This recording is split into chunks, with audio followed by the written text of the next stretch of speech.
2500 धर्म सारी दुनिया में प्रचलित हैं। ये एक प्रकार के संगठन होते हैं, संस्था होती हैं, इनकी एक खास विचारधारा, एक खास अंधविश्वास होता है। तो हमें स्वयं खोजना है, स्वयं पाना है जो भी सत्य है।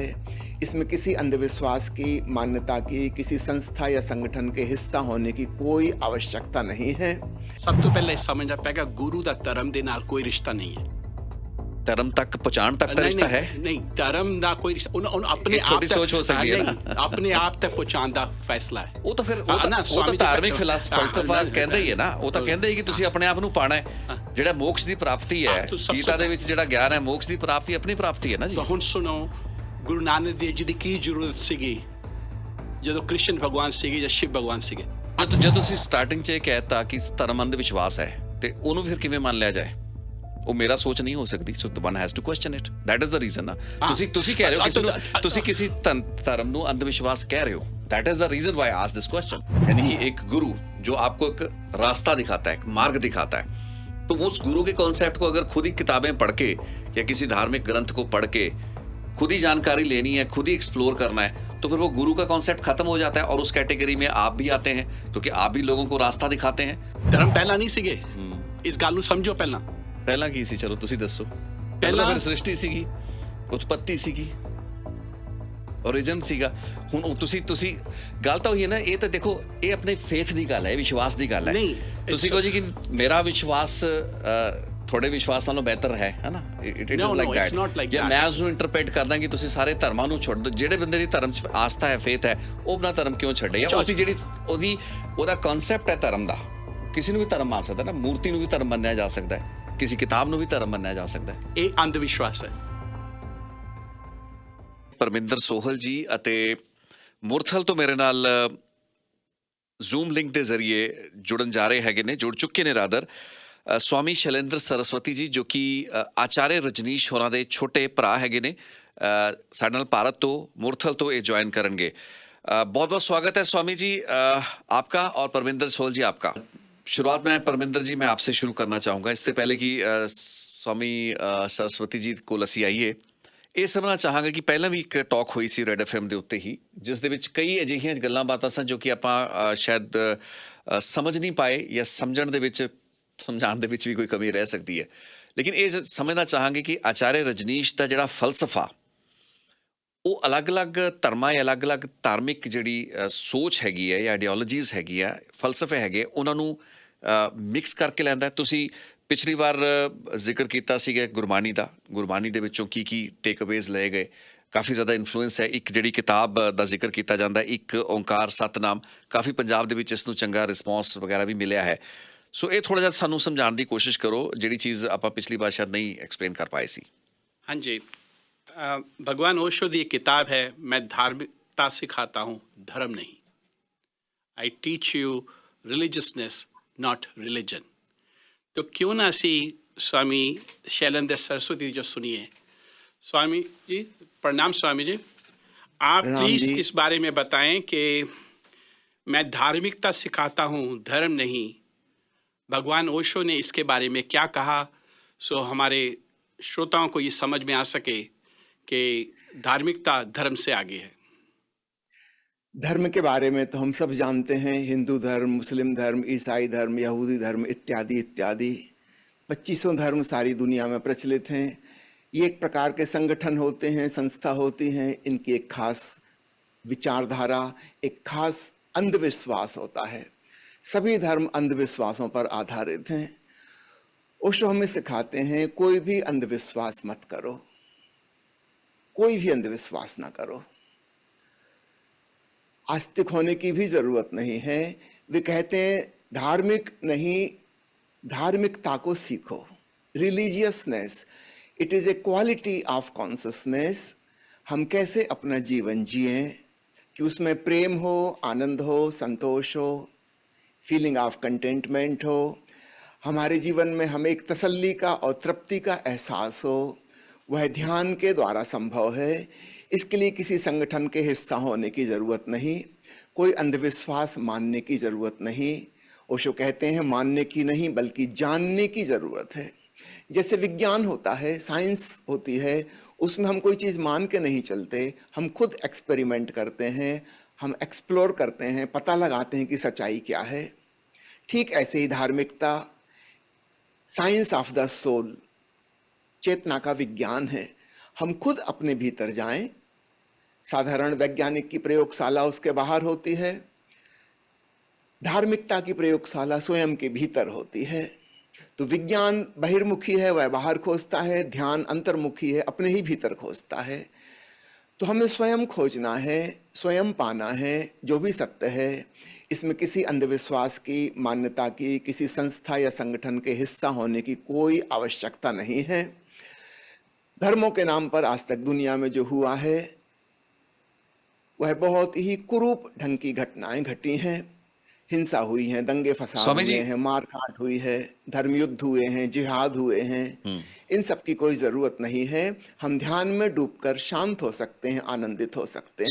स्वामी जी मेरा एक यहाँ पे सवाल है कि जब आप कहते हैं कि धर्म ज्यादातर धर्म अंधविश्वास पे आधारित हैं, प्रेरित हैं, आपने यही बोला अभी, राइट? जी, तो धर्म और सांप्रदायिकता में आप फर्क मानते हैं? जिन्हें हम धर्म और कहते ये हैं, और इस चीज का आधार कि धर्म साइंटिफिक नहीं है, ये कैसे कहा जा सकता है कि साइंटिफिक वही है जो आप सोच रहे हैं या आप प्रीच कर रहे हैं और धर्म साइंटिफिक नहीं है? मैं टीच नहीं कर रहा हूँ कुछ, मैं कह रहा हूँ हम खुद ही, हर व्यक्ति एक्सप्लोर करे। हमको दूसरे के मानने की जरूरत क्या है? मेरी बात भी मत मानिए, किसी की बात मत मानिए। हर व्यक्ति स्वतंत्र है खोज करने के लिए। उसे शास्त्रों ग्रंथों को पढ़ना जरूर चाहिए, जानकारी प्राप्त करे, लेकिन स्वयं अपना ज्ञान हासिल करना चाहिए। शास्त्र से, ग्रंथ से या संगठन के नियम मानने से किसी को परमात्मा की उपलब्धि नहीं होती, आज तक किसी को नहीं हुई।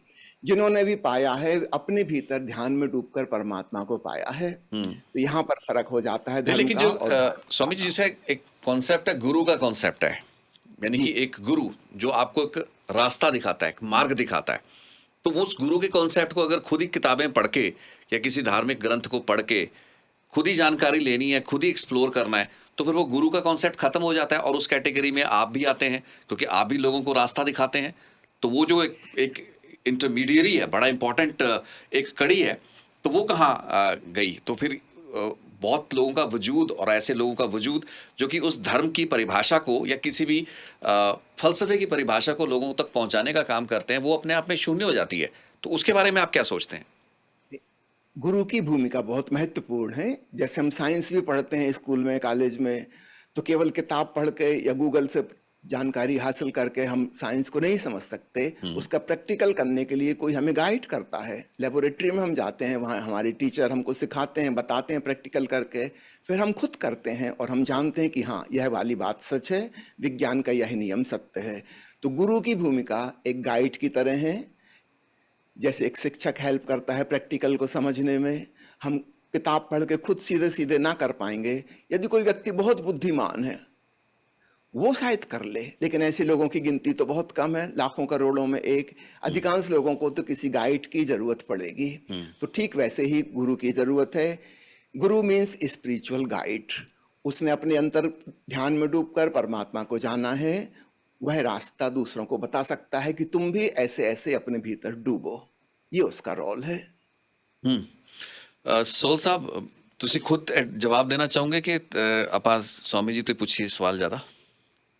ਤੁਸੀਂ ਪੁੱਛ ਸਕਦੇ ਹੋ ਕੁਝ। नहीं, जे तुसी कुछ करना चाहोगे तो मैं तो पूछा accordingly, but I don't want the question to be directed, फिर मैं खुद ही पूछांगा क्वेश्चन।